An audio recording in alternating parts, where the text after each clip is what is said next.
Olá, sejam bem-vindos ao Programa M. Segunda-feira, a semana está começando, trazendo um monte de coisas boas pra gente. E hoje a gente conversa sobre orçamento familiar com o nosso convidado especial, o economista e empresário Tarcísio Murta. Ele vai dar umas dicas aí pra gente como planejar o seu orçamento e sair do vermelho. Veja também um bate-papo sobre vinhos com a empresária Valéria Cardoso. Fique com a gente, acompanhe, o Programa M está entrando no ar.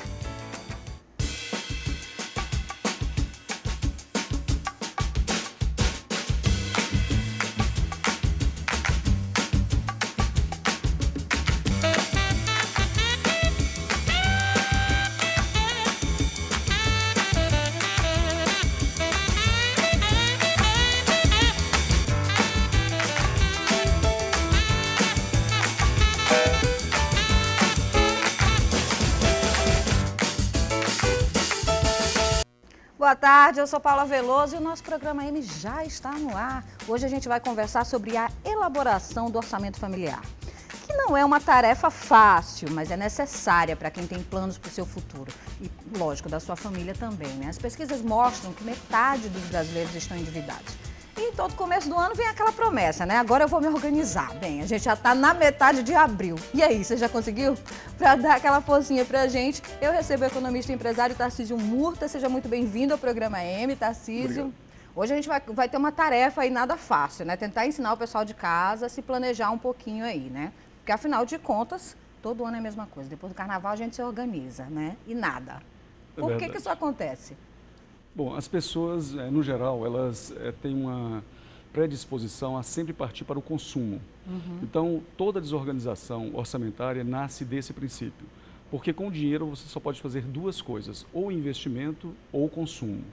E como as pessoas gostam e são muito afetadas pelas propagandas, pelo marketing, para ir direto para o consumo, esquecem de fazer o investimento. Então, essa é a base. Primeiro é você sempre reservar um pouquinho do seu orçamento, mesmo que seja pouco, não interessa se vai ser R$10, R$50, R$100, o quanto for possível, e reservar isso para um investimento. Esse investimento pode ser colocado numa prestação de um lote que você vai comprar, pode ser de uma pequena casa, pode ser na poupança, por exemplo, que é mais fácil, e a partir daí você começa a fazer um investimento. Então, esse deveria ser sempre o primeiro, entre aspas, gasto que uma família deveria fazer, ou uma pessoa. Primeiro investimento. E a partir daí ela selecionar aquelas coisas mais importantes, aquelas que são essenciais à condição humana. Então, aí você tem a moradia, o transporte, o vestuário, e sendo organizado você consegue fazer isso, porque muitas pessoas que ganham, vamos tomar como base o salário mínimo, por exemplo, né, que é a base legal da remuneração do profissional, muitas pessoas conseguem ser organizadas. E outras pessoas que às vezes ganham muito, ganham, por exemplo, 40 salários mínimos por mês, não conseguem sair do vermelho. Isso é um mito também, porque eu vejo muita gente falando assim, eu estou aperreado porque eu ganho pouco. Se eu ganhasse mais, eu não ia ficar tão aperreado assim. Mas eu acho que, na verdade, não é bem isso, né? Acho que quanto mais a gente ganha, o padrão de vida sobe, a gente tende a gastar um pouco mais, não é verdade? É verdade, mas também é verdade que se você for controlado, quanto mais você ganhar também, mais riqueza você vai acumular. Em economia se chama acumulação de riquezas. Todas as pessoas e todas as empresas podem fazer acumulação de riquezas. Para o empresário, de certa forma, eu acho até um pouco mais complicado, principalmente quando ele está em momento de investimento. Porque o empresário sempre pensa em estar investindo mais. É difícil ele chegar num determinado momento e parar. Comparando com as pessoas físicas, é mais ou menos como se fossem as necessidades das pessoas. Então, assim, você olha um vizinho seu, ele tem 3 carros. Você fala, por que ele tem 3 carros? Para que 3 carros? E se você for pensar bem, por que você tem 10 camisetas, ou 15 camisetas, ou 20 camisetas, ou 3 brincos, por exemplo, né? Ou batom, ou 3 botas e tal. Então, na verdade, as necessidades são sempre ilimitadas. Sempre você quer mais. Mas é fundamental que você saiba parar e primeiro fazer o investimento. O segredo está sempre em você reservar um pouquinho e colocar lá. E no que não se mexe, sempre cresce muito. Então você vai ver assim, ao invés das suas despesas crescerem muito, você vai ter um investimento que é pouquinho, que é de R$100, mas você vai ser um milionário. E isso é matemático, isso não é assim, só uma fábula. Se você economizar R$100 por dia, dentro de uma exponenciação da remuneração do capital, você não demora muito, você vira um milionário, literalmente um milionário, com mais de R$1 milhão. Opa, a gente quer chegar lá. É comum as pessoas passarem por apertos financeiros ou isso é, vamos dizer assim, coisa de gente desorganizada? Não é coisa de gente desorganizada. É comum, eu diria que não é comum, mas acontece na vida de todas as pessoas um determinado momento em que ela passou por uma apertura financeira. Isso é comum por quê? Em determinados momentos, porque se dá geralmente naquele momento ou de um descontrole que houve, isso é o mais comum, ou então no momento de investimento. Por exemplo, você resolve comprar o seu lote para no futuro, daqui a 5 anos, construir a sua casa, por exemplo. É assim que as coisas são. Elas são todas para e passo, nada acontece de uma vez. Você primeiro tem que comprar o lote, para depois comprar a casa, ou então compra a casa e depois compra o carro, né? Primeiro as coisas mais importantes. E ao fazer isso, no momento de investimento, é natural que você comprometa uma parcela maior do seu orçamento. Nesse momento se dá um momento que nós chamamos de apertura financeira. Então você vai ficar, mas é um momento financeiro, quer dizer, economicamente você não está ruim. Porque economicamente, a visão econômica é sempre uma visão mais de longo prazo e a visão financeira é sempre a visão do curto prazo. Então você vai passar ali talvez 10 meses, 11 meses, um ano apertado, quando chega o 13º você dá uma equilibrada e você já entra o outro ano mais equilibrado. Então, num momento de investimento é comum um aperto financeiro, mas a repetição dessa situação é que deixa as pessoas muito complicadas e numa situação muito difícil. E isso acaba afetando, a gente estava até conversando antes de começar o programa, que isso acaba afetando a pessoa emocionalmente, né, Tarcísio? Se eu pudesse assim, dar uma dica para as pessoas, eu diria o seguinte, se você passou por um determinado momento de descontrole financeiro, isso vai te abalar naquele momento, mas não vai te abalar demais. Mas, se você fizer disso uma rotina, se todo ano, você começar todo ano, constantemente com atrasos nos pagamentos dos impostos, da matrícula dos filhos, você vai passar o ano inteiro com um descontrole emocional muito forte, porque o descontrole financeiro leva as pessoas a terem um descontrole emocional. Isso também é científico, isso também não é uma fábula também. E aí começa a advir os outros problemas disso. Quer dizer, no trabalho você perde a concentração. No relacionamento interpessoal, com o namorado, com a namorada, com o marido, com a esposa, você começa a ter problemas, porque vem as discussões. A vida financeira está muito mais presente no nosso dia a dia do que nós imaginamos. Às vezes nós não gostamos de falar sobre isso. Aliás, via de regra, o ser humano não gosta de falar de dinheiro. É uma coisa que está dentro da vida nossa 24 horas por dia, mas as pessoas não gostam de falar. Então, infelizmente, nós vivemos num ambiente econômico, um ambiente financeiro muito forte, e você tem que entender que o dinheiro faz parte desse dia a dia e saber ter respeito por ele. Tem que respeitar o dinheiro, porque o dinheiro não aceita desaforo, né? Não aceita desaforo. Vamos fazer só um intervalinho comercial rapidinho, a gente volta já já pra gente dar as dicas aí. Pega o papel e caneta pra você anotar, não sai daí não.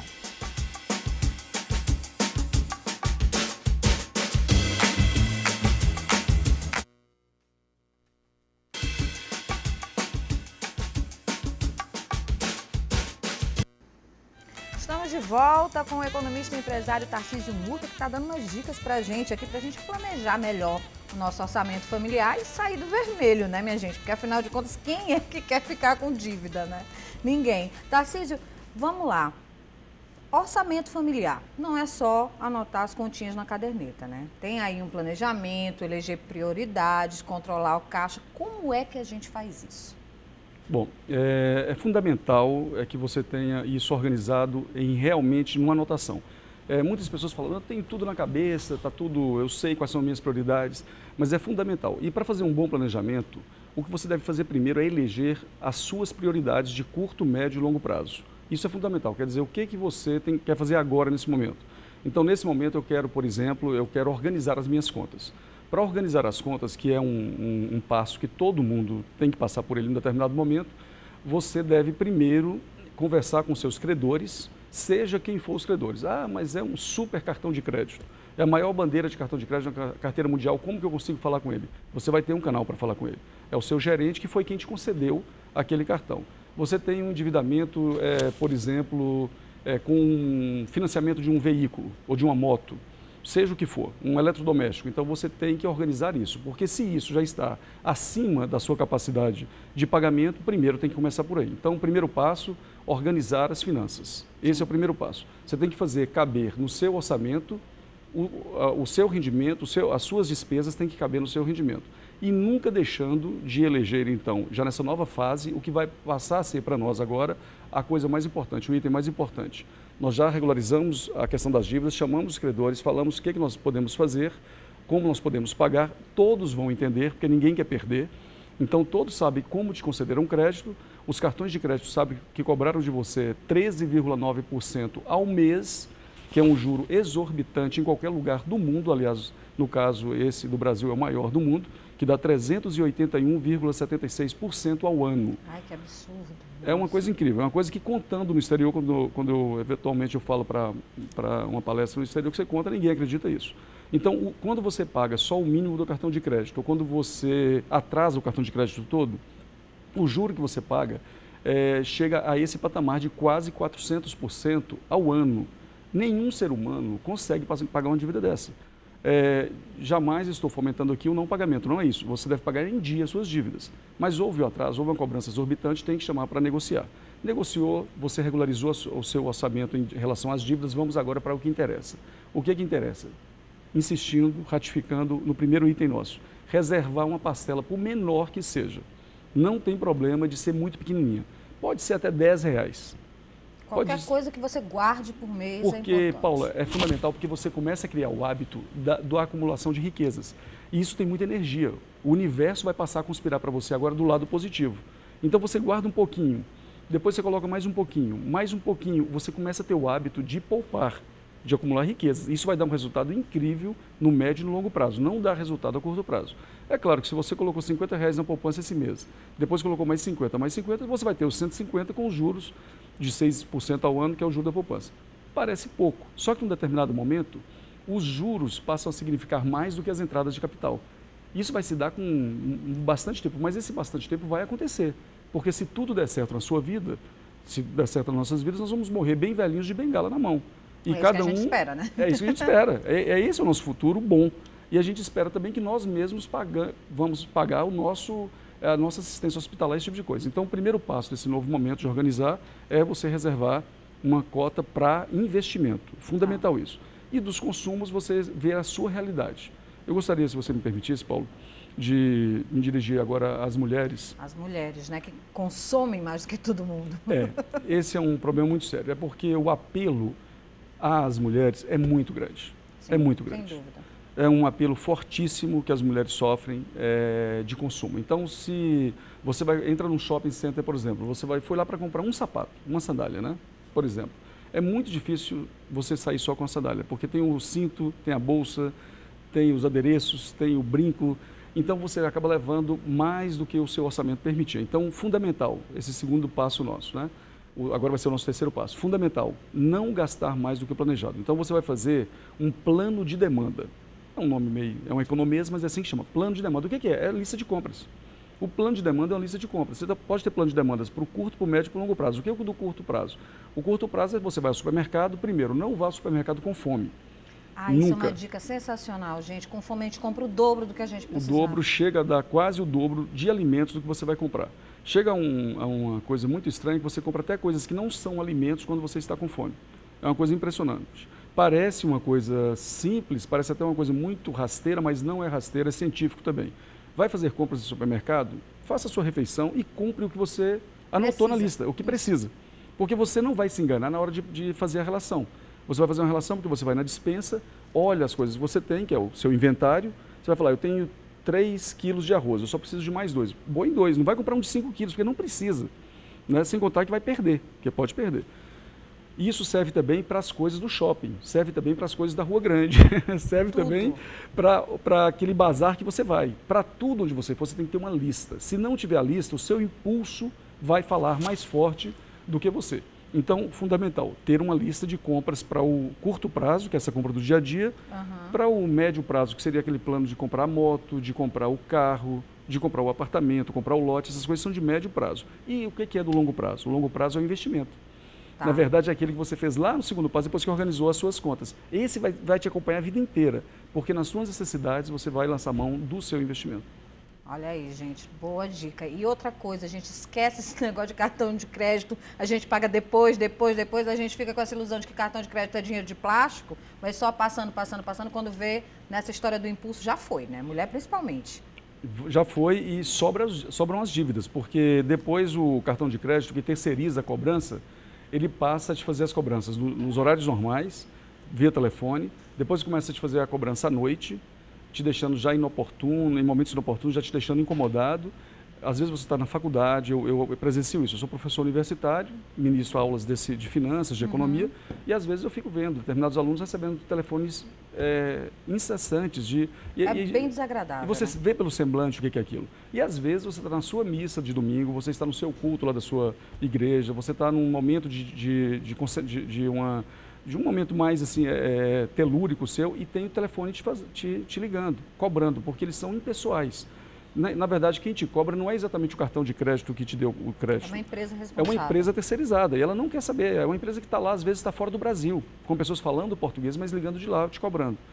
Isso é muito desagradável. Então, se você já passou por essa situação em algum momento, ou se você acha que você está num corredor para acontecer isso, tome agora as medidas, seja forte. É um momento de radicalismo. Não se trata esse assunto sem radicalismo. Olha aí, vamos falar já já sobre esse radicalismo e vamos dar mais umas dicasinhas para você sair do vermelho já já. Não sai daí não, que a gente volta daqui a pouquinho.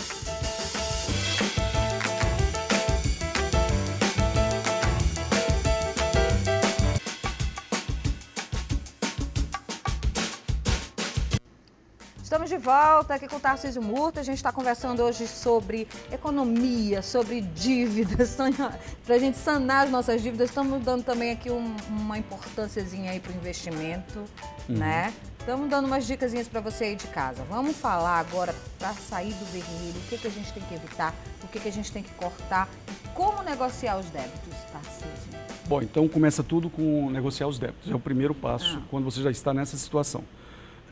Isso serve para todo mundo que está numa situação difícil e para quem acha que pode entrar numa situação dessa. E quem não está já vai pegar a partir do segundo passo, então. Então, o primeiro passo, negociar os débitos. Todo credor quer receber alguma coisa da sua dívida. Todo. E isso serve para nós aqui em São Luís e serve para quem está em Hong Kong e na China. Se você não tem condições de pagar, não vai pagar ninguém e todos vão ficar prejudicados. Então, é uma rodada de negociação, mesmo que você só tenha 3 credores ou 4, e mesmo que tenha grandes bancos envolvidos e tenha até alguém da família que te emprestou o dinheiro, você tem que chamar todo mundo e conversar, que vai pagar, você vai honrar, mas precisa de um prazo para pagar e não adianta usar taxa de juros exorbitantes, porque se você for poupar, se você for emprestar seu dinheiro, você empresta a 6% ao ano, por que você vai pagar mais do que isso para quem te emprestou? Então, essa é a primeira dica. Tem que ter prazo longo e tem que ter taxa de juros módicos, porque se não tiver taxa de juros módicos, não adianta que não vai sair do problema. Então, é um radicalismo mesmo. Eu vou pagar, eu tenho condições, a minha prestação com você estava R$700, eu só tenho condições de pagar, por exemplo, R$200. Vamos alongar o perfil da dívida e eu vou pagar assim. Esse é o primeiro passo e uma notícia boa. Todos vão aceitar. É assim que funciona, Paulo. Na hora que o credor sentiu que você está com seriedade, que você mudou e que você vai pagar, ele vai aceitar essa sua proposta. Então, pode ter certeza disso. Negocie com todos, estabeleça quanto que é possível pagar a cada um e reserve o seu de viver. Porque para o credor interessa que você continue vivendo. Lógico. E economicamente forte, para poder pagar, cumprir o prometido. Aí é importante lembrar disso. Também pense numa prestação que você possa realmente cumprir, porque também não adianta você renegociar a dívida, daqui a pouco você não pode pagar nem essa. Exatamente. Né? E aí complica de novo. Então pronto, esse é o nosso primeiro passo. Tem que ser muito maduro nessa hora e ser sincero com os credores que eles vão acreditar em você. O segundo passo nosso vai ser então eleger as nossas prioridades de novo. Então as prioridades vai ser um pouquinho investimento, bem pouquinho investimento, e a partir daí só o necessário. Então, se balada estava consumindo demais, né, isso é um grande problema hoje, essa questão da balada desenfreada, tal, essa coisa toda, tem que regular um pouco da bebida. O consumo de bebida alcoólica em excesso, essas coisas consomem muito. Se vestuário está tomando muito recurso, tem que diminuir um pouco isso. E o item transporte é um item muito delicado, por incrível que pareça. O item transporte, depois de juros, é um dos itens que mais tem afetado o brasileiro hoje, porque ficou aparentemente fácil comprar um carro. Primeiro você acha que o carro vai ser comprado só por aquele valor anunciado. Quando você chega para comprar, não é exatamente aquilo.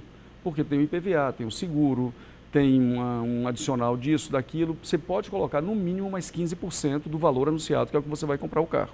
Seja usado, seja novo. E ao comprar o carro, você vai ter a despesa de combustível, você vai ter o IPVA, estacionamento, você vai ter a manutenção do carro. Então, se você achava que ia gastar, por exemplo, R$450 por mês de carro, você pode dobrar isso porque o seu consumo com o veículo vai ser dobrado. O que eu aconselho nesse caso? Ninguém morre de andar de ônibus. Ninguém morre de andar de ônibus. Existe um transporte público. É ruim, é desconfortável. No Brasil as situações estão ainda muito a desejar. É verdade. Mas esse momento seu de sacrifício para organizar a sua vida financeira vai requerer sacrifícios, vai requerer renúncia. Tem que ter renúncia. E você vai lembrar disso daqui a alguns anos com muita satisfação. Você vai rir dessa situação. Você fala, nossa, como foi bom eu ter feito aquilo. Eu fiquei andando um ano de ônibus, regularizei minha situação.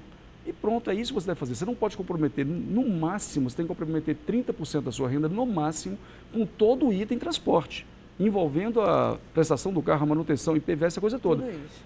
Não deu. Então eu vou ficar com um ônibus que vai me comprometer apenas 15% da minha renda. Essa é a relação mais ou menos. Então esse é um ponto fundamental. Tomar conta de transporte, tomar conta do consumo desenfreado, de vestuário e investir naquelas coisas importantes. Educação é um investimento. Educação é um grande investimento. Grande investimento. Grande investimento. Se você tem filhos, então você tem que. Não tem como você se livrar dessa. E é interessante que são projetos totalmente interligados entre si. Por exemplo, o projeto de eu fazer a minha educação um investimento e não um consumo, o aluno que vai para a aula, para assistir a aula e se formar simplesmente é um consumista.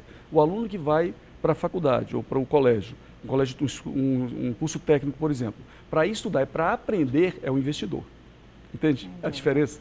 Na faculdade eu percebo facilmente com meus alunos, depois de 15 anos dando aula, quem é investidor e quem é consumidor de educação. Falando de investimento, o que você dá de dica para a gente que seria o investimento ideal, vamos dizer assim? O que ainda é a boa e velha caderneta de poupança? Para o recurso, sim. Para o dinheiro, esse que você precisa de uma liquidez mais forte, que você pode precisar a qualquer momento, ainda, ou principalmente hoje, ainda não, principalmente hoje é a poupança, porque houve mudanças tributárias recentemente, a poupança passou a ser a estrela das aplicações do Brasil. Até os grandes hoje estão aplicando em poupança. E depois disso, nada como imóveis. Imóveis, quando você compra uma casa para morar, na verdade não é um investimento, é consumo de moradia. No entanto, é um consumo de moradia que fica fácil você transformá-lo depois em investimento. Porque você pode comprar um outro, à medida que você passa a ter dois imóveis, um vai ser especulação. E esse termo não é um termo deplorativo. Especulação é um termo da economia que fala que você quer ganhar dinheiro com aquilo. Sim. Nada de errado. Você comprou a primeira casa para morar e consumo de moradia. Por quê? Se você não estiver morando nela, que é sua, você vai morar numa de aluguel. Então é a mesma coisa. Você está morando e está consumindo moradia. Mas na hora que você comprou a outra, que vai ser daqui a 10 anos, 15 anos, não importa, uma já virou investimento. Muito importante isso. Olha aí, gente, boas dicas. Gente, o assunto não acaba nunca, porque falar de planejamento, falar de economia é sempre muito bacana. Eu acho que é uma dica importante para você que está em casa. Eu sei que todo mundo se aperreia, a gente fica naquela situação que a gente quer fazer alguma coisa, mas não sabe por onde começar. Eu espero que a nossa entrevista de hoje tenha dado aí algum start para você. Muito obrigada, Tarcísio, pela sua presença aqui no programa M. Obrigado, Paulo. Imagina, que a casa é sua. Por favor, de vez em quando venha tirar umas dúvidas aqui pra gente. Com certeza. E por hoje a gente vai ficando por aqui. Mas antes de ir embora, eu queria lembrar que hoje o filme Flashdance, grande sucesso de bilheteria nos anos 80, com a atriz Jennifer Beals, faz 30 anos. Foi um filme que marcou época e que ganhou Oscar de melhor canção original e que tem aí uma das coreografias mais reproduzidas de todos os tempos. Eu vou deixar vocês aí com as imagens de Flashdance e do sucesso What a Feeling. A gente se vê amanhã. Tchau. Até logo.